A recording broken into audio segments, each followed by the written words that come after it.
So I'll just do an intro. So few ano lang po. So magandang gabi mga kababayan at welcome ulit sa Ang Pinoy Facebook Live. So ngayong gabi, we're actually very happy kasi first time namin magkakaroon ng guest from United States of America. So maraming salamat for these two guys who agreed actually to join us tonight or today kasi sa kanila madaling araw at dito sa atin sa Pilipinas ay paggabi na. So, bago natin umpisahan ang kwentuhan, let me first welcome our co-host for tonight, of course, our section editor, si Miss Jana Manaog. Miss Jana, good evening, or good afternoon, or good morning. Good day. Hi, Jaisel. Hello. Ayan. Nice to be here, despite the internet connection. Yeah, thank you so much, Miss Jana. So our guests for tonight are actually, as I have mentioned, both from the US. So we'll ask more about them in a bit. So our first guest is Mr. Ernest Sumayding. I hope that I pronounce it correctly, but you can correct, of course, later on. And of course, Sir Ronan Remigio. So good evening po sa inyong dalawa and welcome sa Ang Pinoy Facebook Live. Bumati po muna kayo. Whatever language na gusto nyo. Okay. Hello, Philippines. Magandang hapon sa lahat. Hope everyone's doing well. Thank you, Sir Ronan. Kayo, Sir Ernest. Good morning. Good morning po sa lahat. Pasensya na, medyo mahihain. So, hindi sanay. Sir, if we may ask, anong oras, sir, ngayon dyan? 12:45. 12:47, exactly. Yeah, same here. 12:47 on the dot. Okay. Yes. 12:47. 12:47. AM. Apa. So it's technically Saturday now. Yes. Actually, Miss Jenna, pinakiusapan natin sila. We had to adjust the schedule because normally we have the Facebook Live for OFW or Balikbayan at night sa atin. But because of the time difference, we had to adjust it. So otherwise, mga 4 AM natin sila kakausapin and by then bangag na sila noon. So exactly.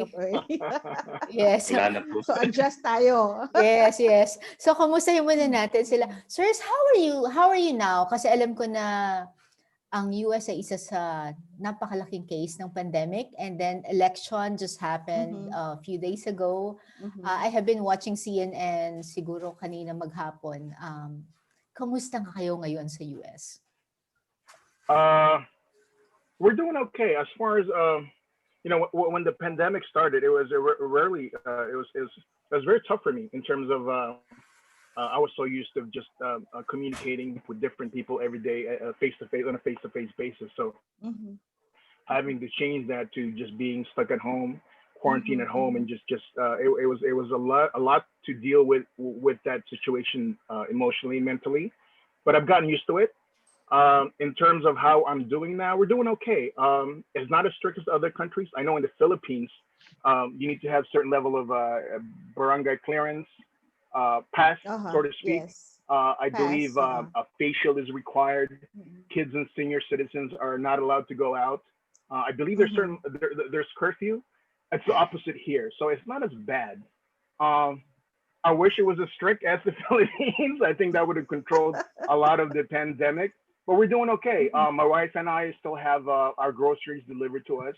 We have a delivery service that would cater to our grocery needs, but we're doing okay. If anything, it's more on the we're just anxiously waiting if it will have a new or the same president soon. I think we'll find out today. I think I believe Saturday if Nevada will either go Republican or Democrat, and I think it's leading to Democrat. So we'll see what happens in the next couple of hours. But in terms of the pandemic, we're doing okay. Thank you, Sir Ronan. How about you, Sir? Sir Ernest, ikaw? Yeah. Yung nagsimula lang ng pandemic, medyo nakakaramdam ng anxiety sa trabaho. Kasi exposed ako sa tao sa trabaho ko. Then, kasi may family ako, may baby ako. Yun ang iniisip ko . Ayun. medyo, yun lang, medyo may anxiety na paminsan-minsan nagwo-worry ako na baka may makasalamuha ako biglang, madala ko dito sa bahay yung COVID. Then that's it. Yeah, oo. Sir, frontliner ba kayo, sir? Sir Ernest? Are you a frontliner? Right now I work as med clerk sa assisted living. Yeah. It's like, Mhm. yeah, I consider it frontliner. Yeah. It's like 50, more than 50 patients. Yeah. Wow. Oo nga. So, Na-mention mo assisted living. Is that the name of a company or industry ba yan? No, it's like it's a name of, it's like a facility. Yeah. Okay. Ang question namin, kasi na-mention nyo, we're actually very glad that both of you are okay. But the next question that we have is, paano kayo nakapunta sa US? Is it because of your work, your family? Ano po ang ano nyo? How did it happen? Sir Ronan. Okay, I'll go first. You So go this first. goes way back to my dad's history. He's actually, it's a little long story. He was actually employed by the Nigerian government as a doctor. He was hired by a hospital. He was a contract, he's a doctor, a pediatrician. He worked for the Nigerian government or hospital for about 3 years, and I think it was 3 years. The last year of his contract, which he was able to bring us to Africa or Nigeria with us for 8 months, and it was actually quite an interesting experience as a young kid to have. After his contract ended, on the way back to the Philippines, my parents decided to visit my Tita Carmen in San Francisco. So we went to San Francisco to visit her, and one conversation led to another, and she was able to convince us to stay. And long story short, ever since, we've been here in the U.S. My mom luckily was able to get a job here in Southern California, in LA, as a nurse, registered nurse. Back in those days, it wasn't as hard or strict to get I believe it's called the green card. It wasn't very hard to obtain that back in those days. So I guess the rest is history. That's how we were able to have the opportunity to stay here in the U.S. So. Sir Ronan, may I ask, how long Sure. ago was this? How long ago was this? So how long have you been in the USA? Okay. So that I would say about 30 years now, a little over 30 years. Oh. Yeah. The 80s. Yeah. Okay. Yeah. Actually, I'm very So happy, long Miss. ago, Yeah. I'm very happy, Miss Janet, that they know how to speak Filipino or Tagalog. Oo. Opo. Marunong po. Opo. And that came about. That actually came about, and I'm glad you brought that up. That actually came about of me, and this is before the TFC, of me renting Tagalog movies. I was really interested in learning my own cultural background. I would rent a lot of Filipino movies and try to just get in touch with my cultural background. And of course, TFC came about and YouTube, so I'm more closer to my own ethnic heritage. I'm very proud of it too. Thank you, Sir Ronan. Kayo, Sir Of Ernest, course. same din ba because of your family? Hindi. Actually,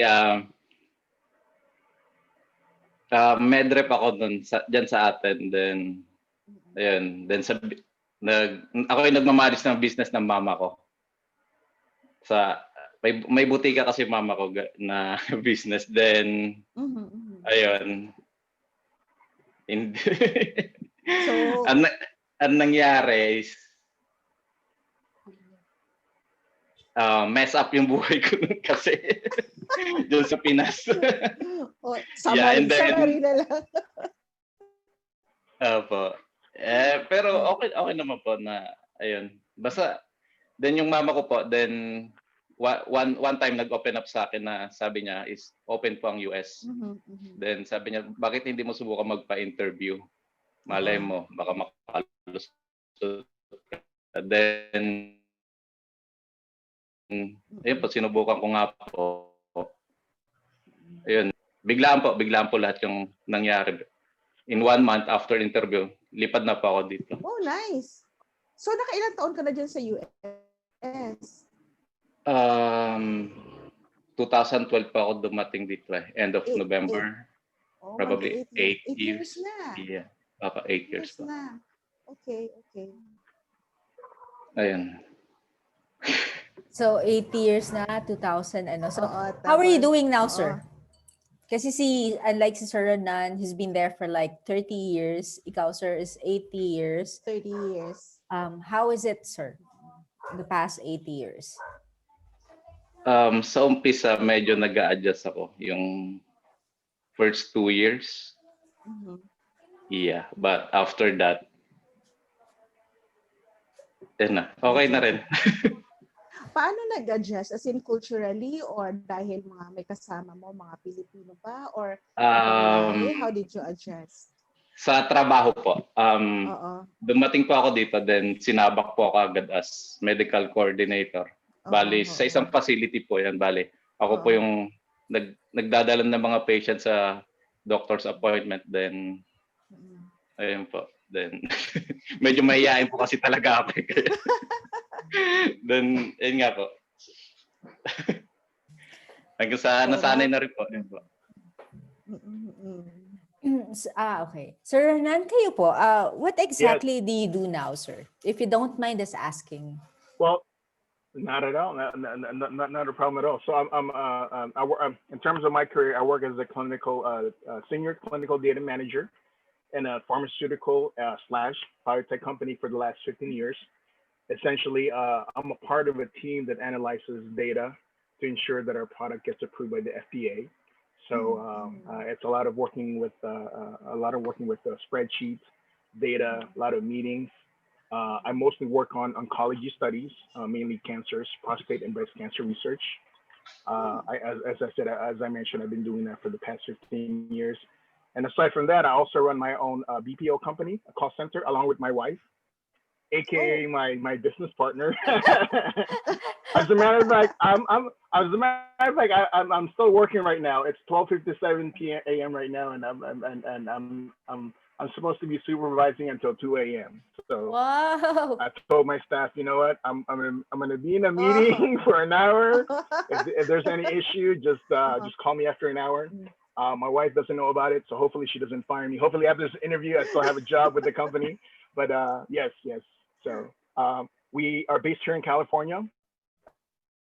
Our BPO is based here in California, and we also have actually a satellite office in the Philippines.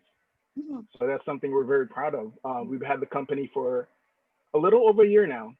So yeah, that's something we're very proud of, that we have a lineage or connection and doing business and having staff employed in the Philippines. So something we're very proud of. I meant to ask sana kung meron kang inside info about the vaccine sa COVID, pero yes, you know what? That's a good question, ma'am. I do have a friend who actually works for Johnson and Johnson. Their company is they're doing clinical trials with COVID. Unfortunately, they're not winning the race. I think Pfizer is ahead of them. So in terms of whether I have good info right now, I would say Pfizer is in the lead in terms of having something that would complete the phase 4. So after phase 4, that's when we'll have a really good definite answer for a reliable vaccine against COVID. Hopefully at least trusted early brand, next year. Hopefully in a couple of months. Yes. Trusted brand naman ng Pfizer, so it's okay for us to buy. Yes, ma'am. I agree 100%. Sir, you mentioned that you have a BPO company and it's being managed by your wife mainly. And you also have a branch here in the Philippines. So who's managing here in the Philippines if both of you are now in the US?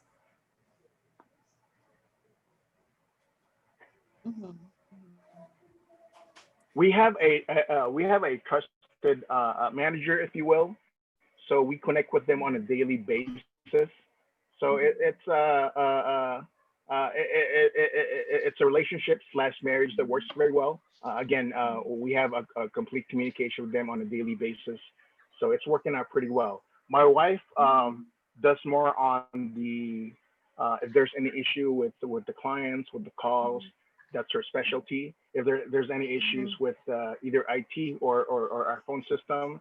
That's my specialty. So it's a system that's been working so far. To tell you, it's been tough since the COVID started. We had to cut down on employees. But we're still surviving. So we're being positive and resilient. So hopefully 2020, well, not hopefully, we're looking into 2021 with a positive attitude that things will pick up. So.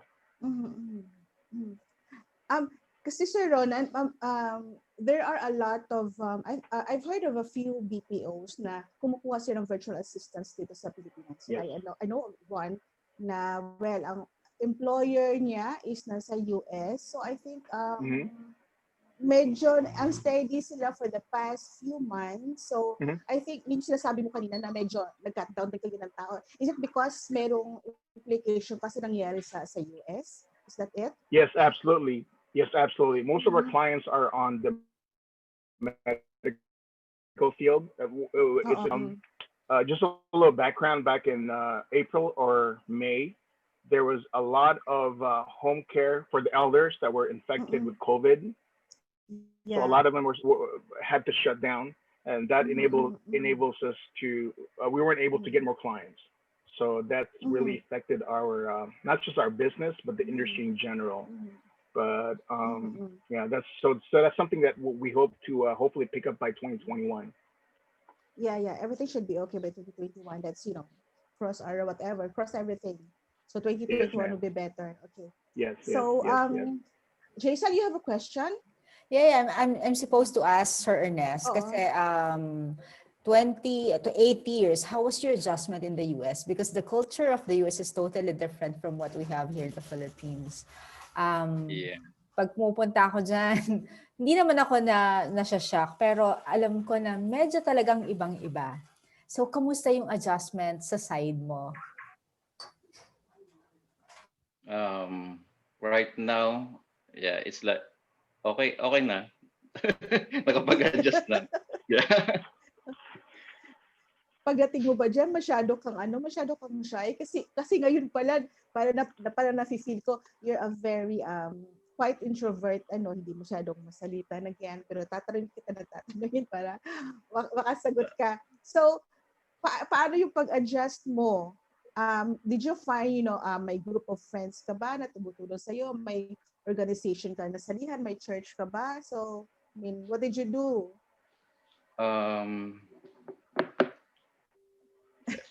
Just keep on working. Yun na lang masabi ko. Oh. Yeah. Ano yun? Overtime? Oh, palagi ka nag-overtime? Yeah. Yung wife ko, siya yung tumulong sa akin din dito. Bale, kami lang talaga, dalawa din dito. Then, yun. Nagka-baby kami. Then, yun na, nagtuon na lang ako sa family actually. Then, trabaho. Okay. How old is your baby? My first one is he's 5 years old, and then I have a newborn right now. She's 10 months.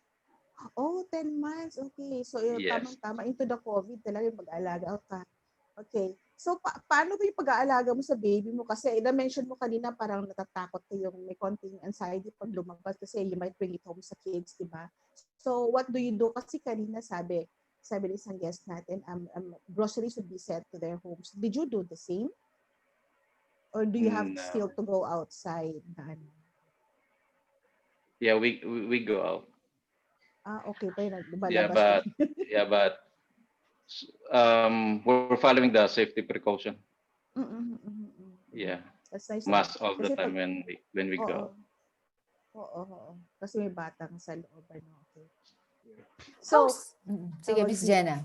Yeah, Jason, go ahead. Sorry, medyo unstable yung signal ko kaya but I'm listening actually. I want to ask lang, how is the government in terms of dyan sa LA? How is it when it comes to COVID? Kasi like dito sa Pilipinas, we're on quarantine. I know merong ibang states sa US na medyo strict din when it comes dun sa mga necessary precautions or safety precautions sa COVID. How is it in LA? So, Actually, dito ako sa Orange County. Mhm. Yeah. Dito, hindi ka makakapasok sa grocery store when you don't have a mask. Mhm, mhm. Mas total. Yeah.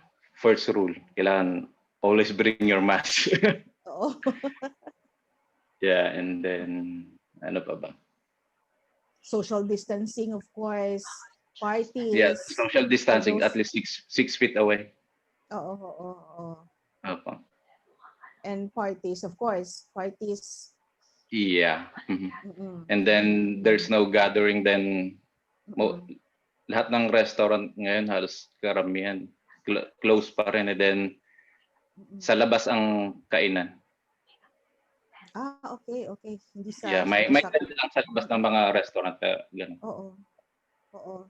Kasi na-mention din minsan meron kami isang guest na mention nila na pag merong parties, kung pinupuntahan, I think that was Qatar namin na guest. So pag merong party, na syempre parang sabihin natin illegal na party. So police will knock on their doors, ganyan-ganyan, tapos pupuntahan talaga sila to, para ma-stop siya. So has that ever happened to Orange County? Wala, may Yeah, narinig ka na ba? yeah. At sa ibang lugar po. May narinig ka na ano? Apo, Oo. may apo. Mm. And then nung nag-lockdown din dito, ayun, paano nagkaroon ng panic buying din. So, para yung nagsisimula pa lang yung nag-lockdown dito, yung nagsisimula pa lang yung COVID, then yun, panic buying talaga din yung tao. Oo.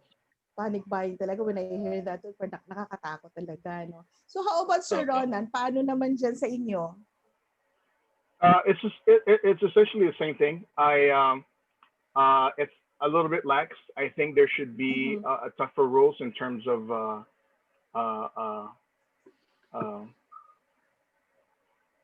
again, there was no curfew. There was never ever a curfew here.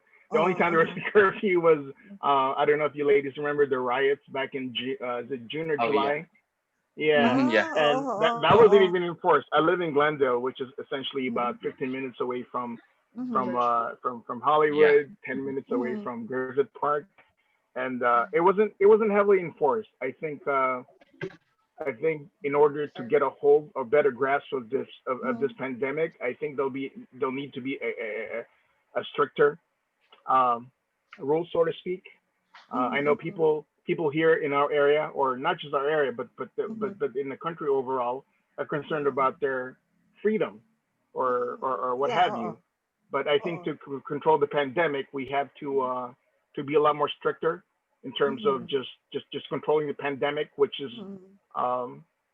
heavily relates to the economy. So yeah.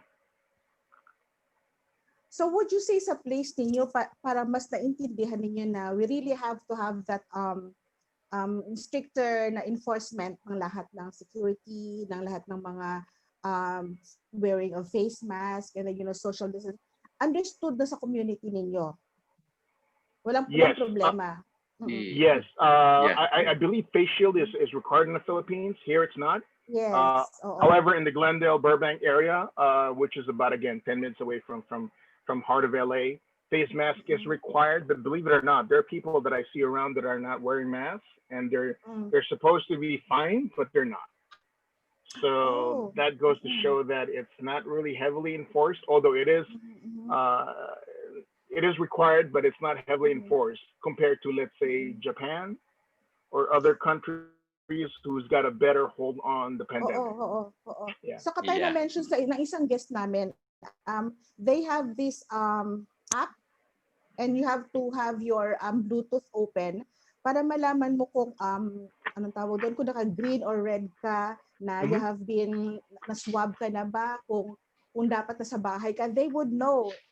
Parang i-alert ka or ma-alert yung mga police na lumabas ka pero you're supposed to be in quarantine. So parang amazed actually kami nung narinig namin yun. They had that in Qatar.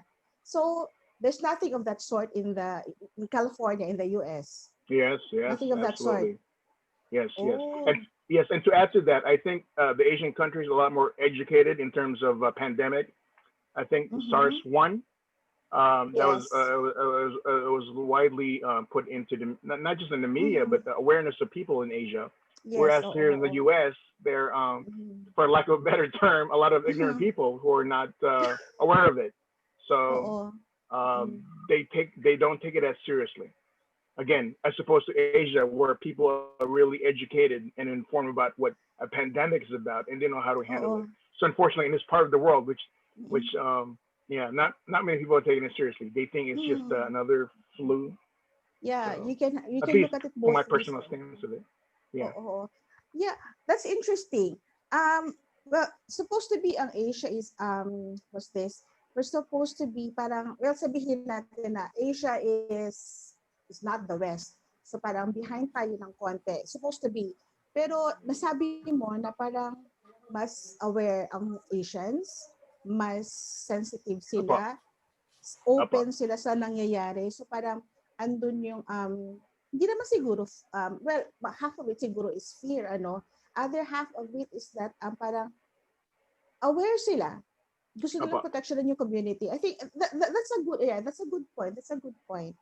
Yeah. apo, apo, What Jason, you have apo. a question? I'm supposed to ask kasi we've talked Kasi we're about sa missing pandemic. Jason right now. Yeah. Yeah, okay. How's the effect of the elections? Kasi Oh, medyo okay. may ibang areas. Sir Renan, are you from Las Vegas? Sir Renan, are you in Las Vegas? Orange County, where's that?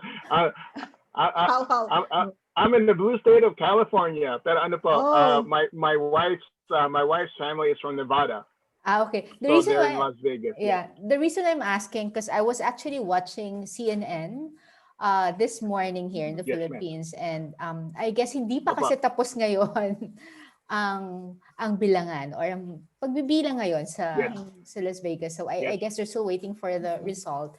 And may iba kasing mga state na talagang nagkakagulo. So we're Yes. actually curious here in the Philippines kung kamusta diyan ang na-experience nyo? Meron ba talagang mga kunwari, Team Biden and Team Trump na hindi matanggap Oo. yung election Oo. result lalo na sa state nila? Is there such I would a say majority. Yes, I would say majority of the Filipino Americans are Team Biden. There are some that are Team Trump, and understandably so. I mean, if you're worried about taxes, how should I say this? If you have a lot of money, you would want to vote for Trump. So yeah, absolutely. If you have a lot of money and if you don't want a lot of those taxes taken away from you, you want to vote for Trump. If you wanna vote for well, that's just my personal opinion. Yeah. But back to your question. Halata ba yung division dyan? Very much so. And this is not just within the Filipino community. This is just in general. I know a lot of people who have their personal interests in terms of taxes who votes for Trump, and I don't mind that. I mean, it's personal interest. I respect that. But in terms of again the pandemic and the future economy 5 years from now, how things will be, those are the people who will vote for Biden. As you know, back in not back. What's November 7th? Back in November 3, it looks like Trump was going to be the winner, but several states have turned, and it looks like it's going to be Biden. I think it's 264 for Biden and 214 for Trump right now. The only states he needs is Nevada, which claims 6 electoral votes, and you just need 270 electoral votes to win the seat to presidency. So we'll see what happens in a couple of hours. As a matter of fact, I think. Yeah. I saw my number. Yeah. Okay. Go ahead. Yeah. I saw a number parang I don't know kanina 283 for Biden. Sabi ko, so ano to, tapos na ba to or what? Actually, hindi ako fina-follow. Sabi ko, just surprise me kung sino yung bagong presidente or lumang presidente. Yeah, Kasi we want the same for the Philippines. So my wife and I are struggling in this situation right now because when we did our taxes to 2019, our accountant told us, you know what, you guys are going to have lower taxes because of President Trump. So that's a good thing. But in terms of just the well-being of the company, I guess I'm revealing who I voted for, right? In terms of just the betterment of the long-term economy of the country, well, I guess I don't need to say who I voted for, but yeah. So we'll see in a couple of hours who will be the new president. Tignan natin kung sino. Yeah. How about you? Para bang? Oo nga, interesting. Kapag tax pala yung you vote for Trump. The other one naman is Biden. Kayo, Sir Ernest, din ba sa Orange County? How was it?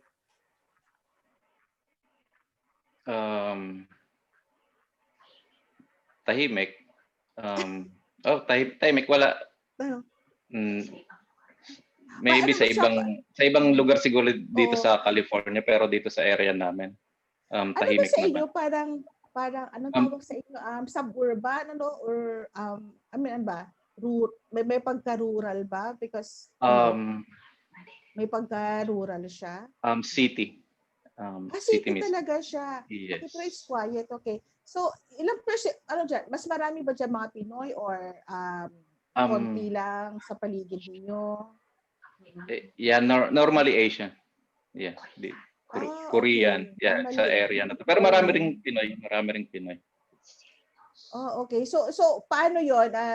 Meron bang may division ba tayo nakikita diyan na sino mga alam natin na bumoto for Trump, yung iba kabila, Actually dito sa area namin sa Orange County is more on Trump po talaga. Oh, okay. Yeah. So, yun ba yung dito sa city na is Trump. Yeah. Okay, pero tingnan natin kung sinong mananalo mamaya, okay. So, Jaisel. Hindi, actually, kaya ako natanong kasi kanina may in-interview sa may Nevada, yung sa CNN, and then they said, this two Americans said na we're actually enjoying here kasi nasa labas sila ng voting precinct because they need to present their IDs para daw ma-confirm yung kanilang mga votes. And they were saying, what's good is that hindi namin pinag-uusapan kung sino yung binoto namin. But we're actually enjoying, sabi nila ganyan, kasi the reason why we're here is to exercise our rights. So, nakakatuwa. Pero nakita din natin na ang daming gulo sa ibang areas because they could not accept the initial result. Kasi nga, merong Team Trump saka Team Biden. At saka very tight yung laban nila ngayon.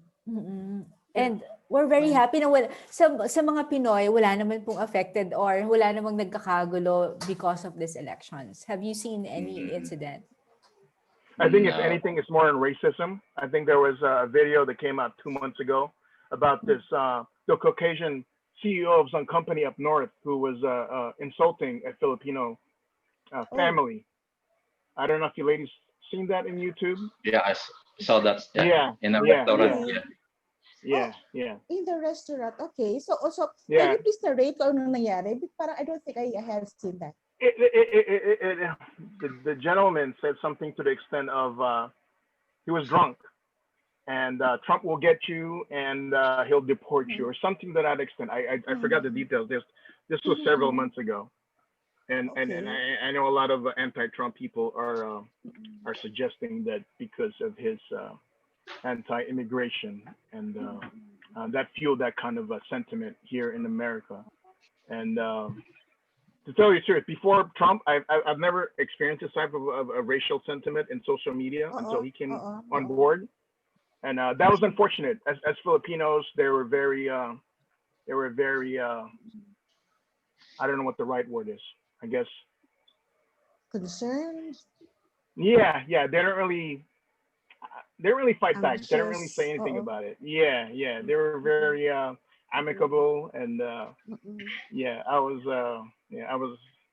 was unfortunate. So Pero kasi akong nabasa kahapon yata yun na there was this woman running for senator, but I think she lost. na she was against, of course, the immigrants, ganyan. Tapos there was a Vietnamese guy who happens to have a PhD and he was answering him back. I think they did it on Twitter. So parang lumalabas yung parang itong racism to the core na ang kaaway ni syempre nung lady, nung American is Asians na. So they were saying na Asians are, mababang klase. But the people, but the Asians who were answering to her were may PhD, may mga MAs lahat, nagtuturo sa university. So they were really good. So can you tell us, how close ba you experience yung sa racism? How close? Have you been, at one time been exposed to such, or of one or two families, well, aside from the YouTube you just mentioned right now? Yes, ma'am. That's a very good question. I've experienced racism when I was in high school. Actually, no, before high school. I was in junior high school. I guess that's equivalent to a grade 7 or grade 8 in the Philippines. 7 or 8. Yeah, it's mostly on police officers in here in LA. How did I deal with it?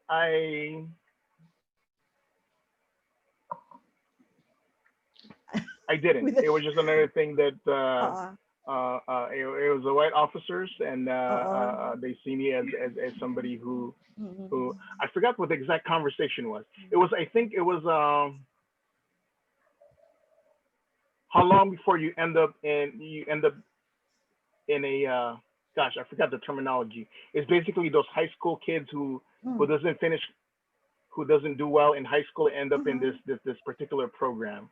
Well, this particular officer didn't know that I was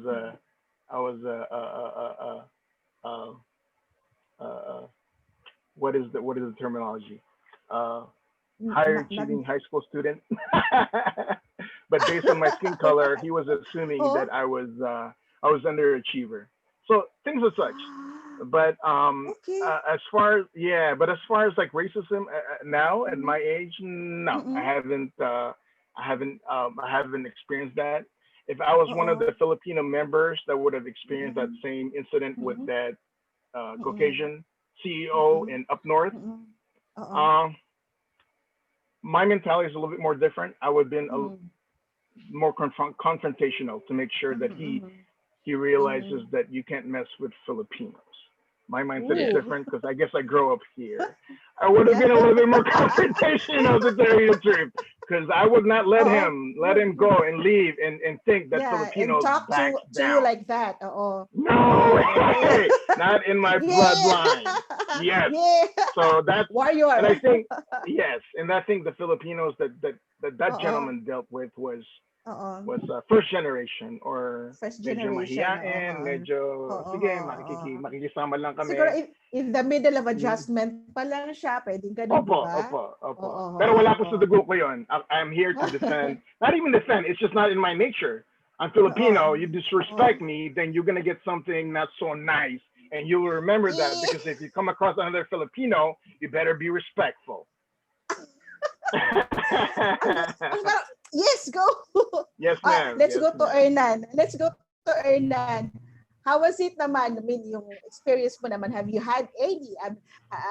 Has your wife experienced any, racism? Slight man lang ba yan? Moderate or what? Kwento ka naman. Ako pa. Oo. Paano naman yan? Experience ka ba? Ikaw, sir, Wife mo, oo. nadala ako ni Kuya. Ikaw naman. Yeah. Nakakatuwa. Yeah, naka-experience din ako. Pero sa mga bata, it happens sa Mission Viejo. Yeah. They were saying that mga high school. Yeah. To an adult like you? Yeah. To an adult like you? Talaga? Ano to? Mga anong lahi ito? Puti Caucasian. talaga ito. Puti. Caucasian sila. Puti talaga. Okay, so how did you deal with it? Tingnan na. Yeah. How did you deal with it? What did you say? What did you do? Noon, tahimik lang ako. Just don't mind them. Oo, oo. Ay, hinahayaan ko lang. Pero sabi ko, yung wag lang yung bastusan na talaga, alam mo, you can say what you want, pero wag niyo lang pipisikalin na, alam mo, lalapitan niyo na ako. Something will happen to you. Wag physical. Oo. Oo. Kasi May nakita ko. Oo, sige, sige. Then, pero ngayon iba na. Oo. Mas matututo ka kasi, then you stand on your own, then pag may sinabi sa'yo, kailangan mo rin sumagot minsan na ipakita sa kanila na ano tawag doon? Huwag mo akong kantihin. Ganon, di ba? iya. Alam ko yung word, huwag mong kakantihin, di ba? Then, ipakita mo sa kanila na na paano ba? Ano bang term dito? Stand your ground. Ganon, di ba? Mean, stand your ground. Yeah, you stand on your ground. Na hindi ka pwedeng i-disrespect na, alam mo, you're parehas lang lahat dito. Oo.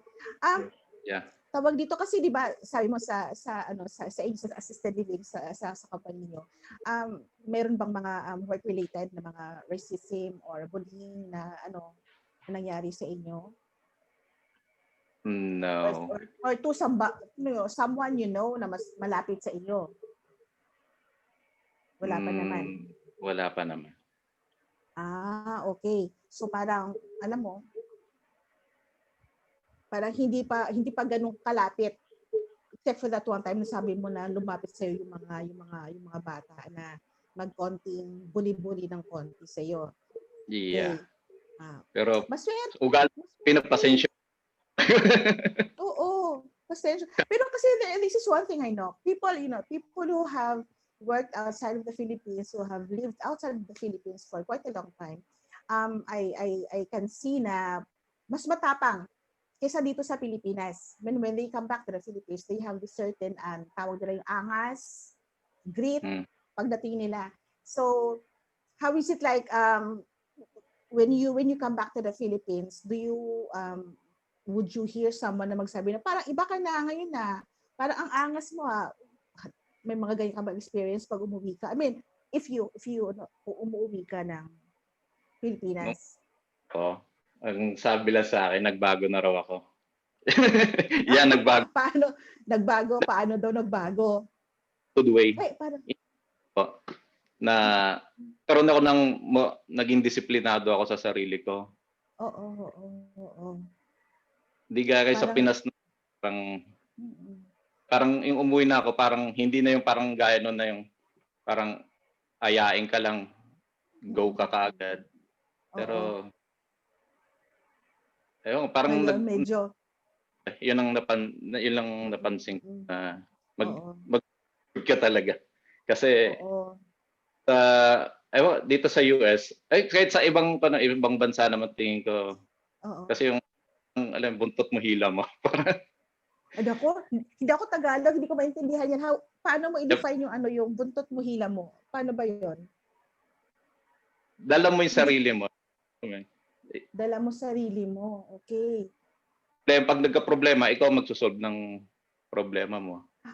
Okay. So you don't go to someone para oy, ipagtanggol mo ako or tulungan, parang ganon. Hindi ganon. Okay. Yeah. So lesson number 1, okay, buntot mo, hila mo. Okay, very good. So ito naman natin, curious lang ako, Miss Jenna, because both of them mentioned na kita ko yung tapang ni Sir Ronan, no? Kasi nilib ako. Tapos nakita ko din yung sabi nga ni Sir Ernest, medyo naging disiplinado at good boy siya sa US. Curious lang ako, for like how many years na nasa US kayo, ano yung values na meron sa Pinoy na hindi nawawala sa inyo? Ano-ano yung mga values na until now, kahit na nandiyan kayo sa US, daw si Sir Ronan, ilang years lang sa Pilipinas. So I guess, ikaw, Sir Ernest, medyo matagal na. Ano yung meron na hindi nyo po pwedeng pakawalan dahil ito yung values ng Pinoy? Being there for the family, being there for the parents.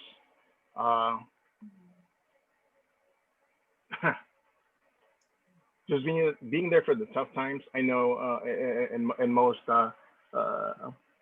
American cultures, the kids would see their family during Christmas, during Thanksgiving, during New Year's.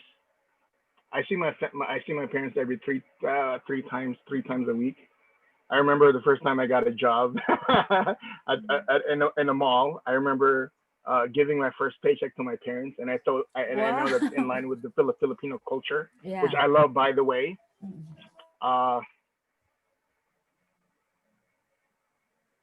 Yeah, I would say so. Just being there for the families, and Family centered. I have friends here who grew up here, and we just see their families during special occasions, during birthdays, Christmas. Parents don't live forever, so I just with my family values, with my Filipino culture values, I visit them as much as I can. I would say.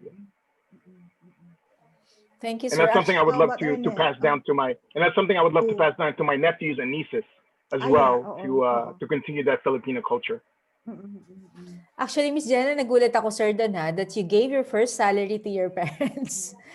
Yes, you know what? That's one of the Filipino culture I remember growing up. I was born in the Philippines. I mean, I grew up here, but I was born in the Philippines, and that's one of the culture I remember. It's just giving that first paycheck to my parents. It wasn't much, but I figured, you know what? In the spirit of the Filipino culture, why not? I mean, they at that time I was still living under the roof. They were still feeding me.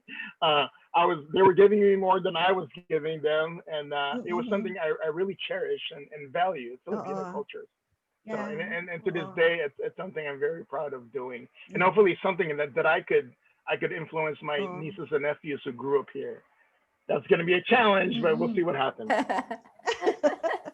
Thank you. Ang galing. Ang galing. Ikaw, Sir Ernest, anong mga values? Maging respectful sa matatanda. Then, sa lahat. Sa lahat, Magpasensya, pagpapasahan mo. Then, yun lang tingin kong meron ako na nadala ko pa rin na alam mo yun. Hindi. Na nais mong ipamana sa yung mga maliliit pa na mga anak. Yeah. Yung first paycheck, yan, binigay ko. First paycheck. Oh! Wow. Oh my gosh! Nakakatuwa naman yung ganyan, you know? Parang, okay. Oo nga, nag-isip ako dun, Miss Jenna. I didn't give my first paycheck to my mom. So, naisip ko si Sir Renan at si Sir Ernest. They did, and both of them are in the US, by God. Nahiya ako po. And I don't know why that for some reason that tradition just stuck in my head. Giving your first paycheck sa mga magulang mo. I don't know why it was stuck in my head at a young age, but I figured, you know what, either I give that or they kick me out of the house. I figured, let's carry on the Pinoy tradition, the proud Pinoy tradition. Mas malaki naman ang gastos nila actually sa'yo. So okay lang, ando ka pa naman. Ipa-follow up ko lang din, paano yung mga nieces, mga nephews mo? So ano ba sila? Pure Filipino sila o half na sila? Ano po sila? So on my side, we have half Caucasian, half Filipino. On my wife's side, it's pure Filipino. So mga bata po sila. We have the youngest one is 2 years old, the eldest one is 15. So I'm still in the process of inserting that Filipino cultures and values. So we'll see in a couple of years of I feel like it's up to me if I do a good job or not of inserting that. But at the same token, I see if it's I have a restriction if it's something they'll accept or they won't accept. So the way I see it, I'll do my best to share my Filipino values. If it's something that they'll accept, I'm happy with it. If some values they rather not accept, then it is what it is.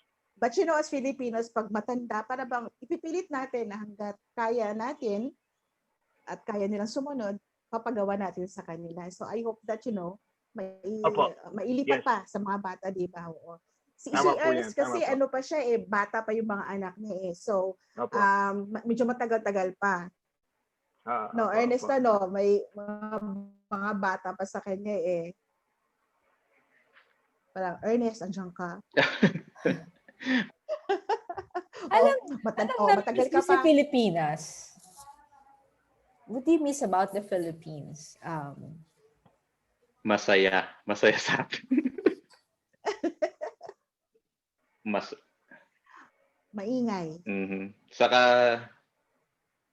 sa atin, kahit na alam mo, pagod ka na sa trabaho, nagawa mo pa rin, alam mo, mag-enjoy.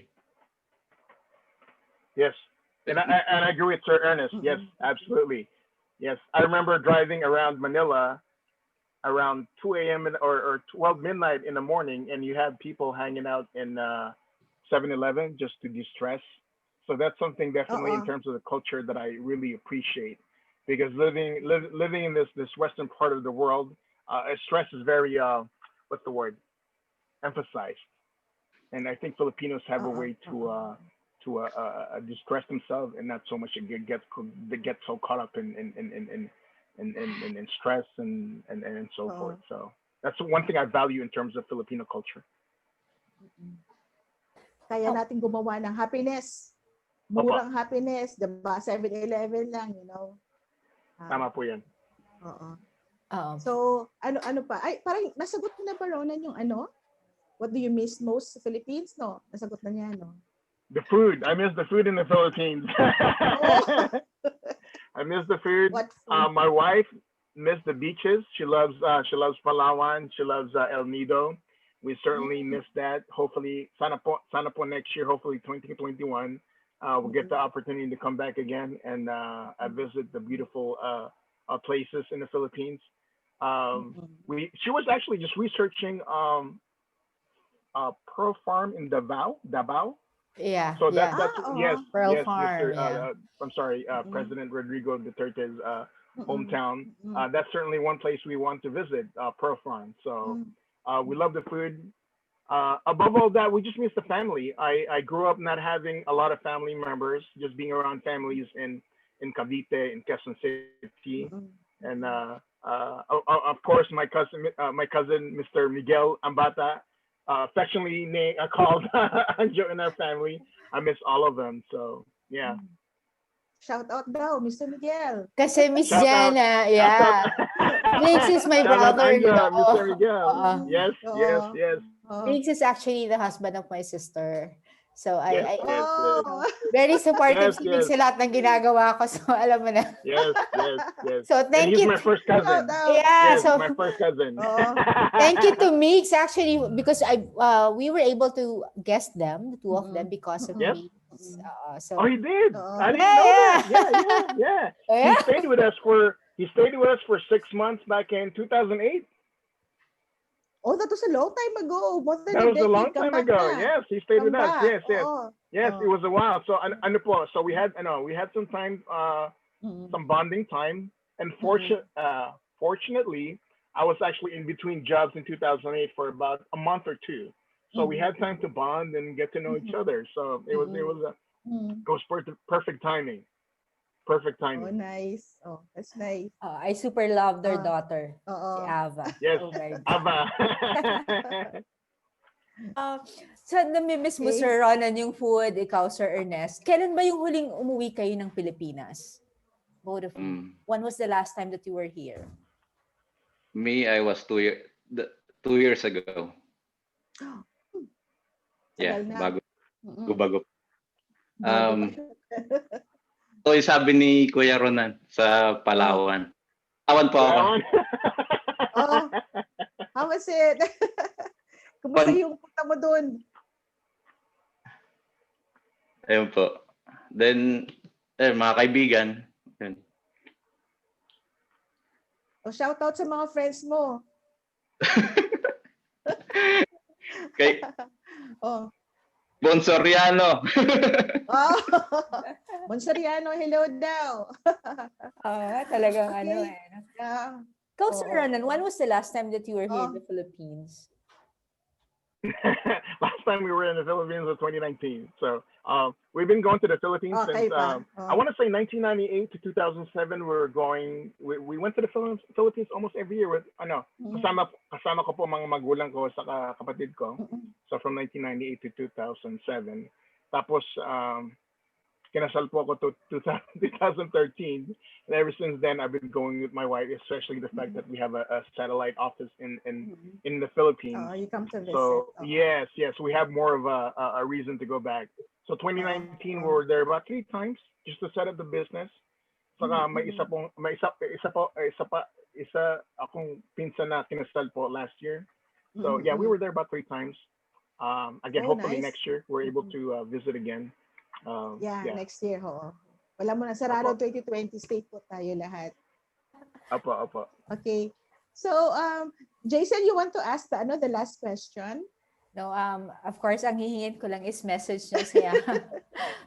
nyo sa inyong mga friends, kamag-anak, at sa lahat ng nandito sa Pilipinas. Because I know na syempre ibang-iba sa US. Most people actually think that it's peaceful, more secure sa US. Unlike here in the Philippines, lalo na sa mga areas na hindi okay after the typhoon, Rolly. So, ano pong inyong mga message sa Pinoy at saka sa mga kaibigan at kamag-anak niyo? Sa mga pinsan ko po, I miss you guys. Nami-miss ko yung mga inuman natin. Hopefully next year we'll continue to more bonding, and hopefully everybody stays safe.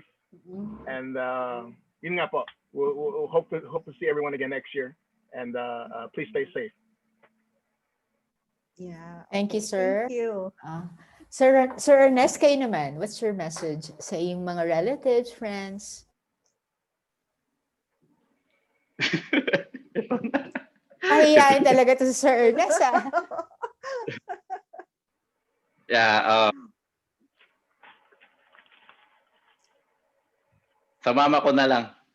Ma, kung kita mo tong video na to, thank you sa lahat. Thank you. I love you. Then, ayun. Sa atin naman, laban lang sa buhay. Ganyan talaga. Lahat naman tayo eh. Huwag ka, Sir Ernest, mahihiya. Tuloy mo na. Sige, lahat tayo, Then, dasal lang po. Oo. Pala po ako dyan. Naniniwala sa kanya, dasal lang po. And, alam po, i-guide po niya kayo. Yun lang po masasabi ko. Dasal lang po, then, yeah. Thank you, Sir Ernest. At least nakapagsalita dito sa Sir Ernest and for your message to your mom at sa lahat. Sir Renan, thank you so much. And I hope the two of you enjoy the Philippines again. Yes. Real quick. Gail, Miguel, Anjo, Ava, Tito Angel, Tito Silvia, I miss you guys. Hope to see everyone next year. Stay safe, please. Thank you, Sir Renan. Thank you, Sir Ernest. Miss Jenna, do you have any message? Well, masaya kausap tong dalawang ito kahit na mahiyain si Ernest, pero nakakatuwa na andal pa rin pagiging Pilipino, hindi nawawala pagiging Pilipino kahit na 12 years, 8 years ka dyan, or 30 years sa case ni Ronan. But, Filipinos are good. So, we survive every time. So, stay put na kayo dyan. Stay safe kayong dalawa and sa families ninyo. And thanks. Thanks for being our guests tonight. Thanks, Jaisel. Thank you, Miss Jenna. Thank you, Sir Ronan again. Can I give a quick message? Yes, sir. Yeah. Please. Yes. So, I'm hoping to have a first Filipino NBA player in the Philippines. So, Kai Soto, shout out. We're supporting you. Hopefully, you make it in the NBA. Let's go. Yay! Bantay. Let's go, Kai Soto. Kai Soto. Ang dami pala talagang First Pinoy, first pure Pinoy blood in the NBA. Let's go. Okay. Talaga, oo. Let's go. So, thank you, Sir Renan. Thank you, Sir Ernest. Thank you for joining us tonight. Miss Jenna, thank you despite of the internet connection. So, Mga kababayan, huwag niyo pong Wow. kalimutang bisitahin ang aming portal www.angpinoy.net for ang Pinoy stories, tips, and advices at marami pang iba. We also have a YouTube channel called Ang Pinoy Channel. So please also visit and support us. So marami pong salamat. Magkita-kita po ulit tayo ngayong Tuesday. Ang topic naman po natin ay Entre Pinoy. Ang magiging guest po natin ay ang presidente ng Philippine Tour Operators in the country. So thank you so much at marami pong Thank you. salamat. Thank you. Thank you. Bye-bye. Bye-bye. Thank you.